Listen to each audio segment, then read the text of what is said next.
Maagad ang senyales ang nakikita sa ngayon ng Golden State Warriors sa kanilang rookie sentro na si Quinton Post. Hindi ito karaniwang center kung saan marami siyang pinapakawalang 3-pointer mga idol. Kitang-kita naman yan sa kanilang mga laban ngayon na kung siya'y mabibigyan man ng open shot o kahit na mayroong bantay ay hindi siya nagdadalawang isip na tumira. Ayon sa datos mga idol, nalamangan pa niya itong si Stephen Curry sa unang 33 mga laban bilang rookie sa Warrior. Itong si Stephen Curry ay mayroong 47 3-pointers made, samantalang si Quinton Post ay mayroong 62 3-pointers made. Diyan pa lang ay kitang-kita naman na mayroon talagang potensyal itong si Quinton Post at siguradong ito'y maghahalimaw sa susunod na mga taon. Siyempre, kinakailangan niya lang na pag-igihin pa itong kanyang development at makinig sa mga nakakatanda sa Golden State Warriors.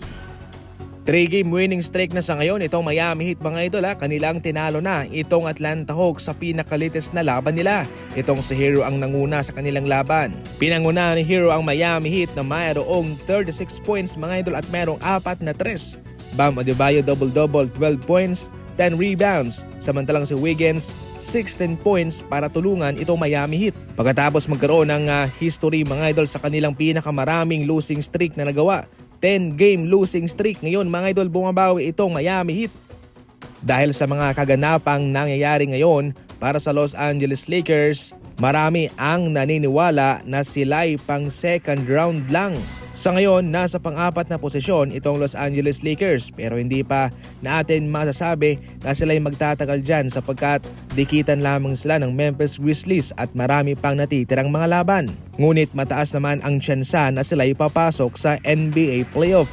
Gayunpaman, sa mga pangyayari at sa komposisyon ng kanilang koponan, marami ang naniniwala na hindi sila makakalampas sa second round. Marami na sa ngayon ang napapaisip na kung tinutulungan ba talaga ni Bradley Beal itong Phoenix Suns o ito'y kanyang pinapahirapan. Sa ngayon mga idol, confident itong Dallas Mavericks na hindi naman daw isang threat itong si Bradley Beal. Nanggaling mismo yan sa kanilang mga coaching staff. Hindi nila ito inililista bilang isang offensive threat sa laban. Ayon mismo yan kay Tim McMahon ng ESPN.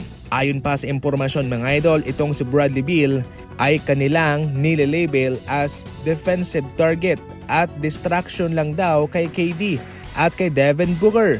So parang hindi niya natutulungan itong kanyang team na Suns mga idol at parang dinedisturbo niya lang itong kanyang koponan. Sa katunayan, sa isang ebidensya, ang Phoenix Suns ay nanalo na sa kanilang huling 5 laban na wala itong si Bradley Beal. So totally parang hindi naman big deal ang kanyang presensya kung siya'y makakabalik na.